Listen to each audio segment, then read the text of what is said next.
ಕುಮಾರವ್ಯಾಸ ಭಾರತದ ಕರ್ಣಭೇದನ ಸಂದರ್ಭ.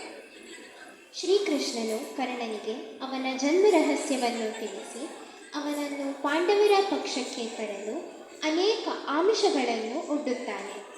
ಕೌರವ ಪಾಂಡವರಿಬ್ಬರಿಂದಲೂ ಸೇವೆ ಮಾಡಿಸಿಕೊಳ್ಳುವ ಸುಯೋಗ ನಿನಗೆ ಹಿಡಿಸದೆ ಎಂದು ಪ್ರಲೋಭನೆ ತೋರಿಸುವ ಸಂದರ್ಭ.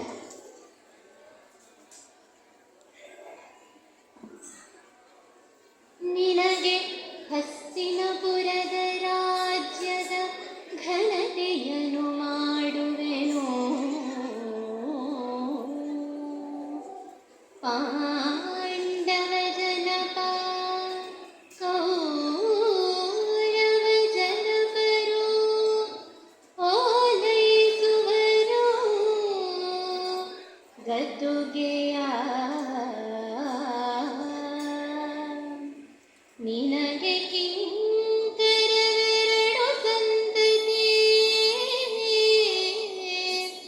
ನಿನಗೆ ಕಿಂಕರ ಎರಡು ಸಂತತಿಯನಿಸವಲ್ಲದೆ ನೀನು ದುರ್ಯೋಧನನ ಬಾಯ್ದಂಬುಲಕ್ಕೆ ಕೈಯಾನುವರೆ ಹೇಳೋ,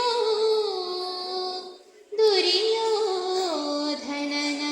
ಬಾಯ್ದಂಬುಲಕ್ಕೆ ಕೈಯಾನುವರೆ ಹೇಳೋ ಎಂದ.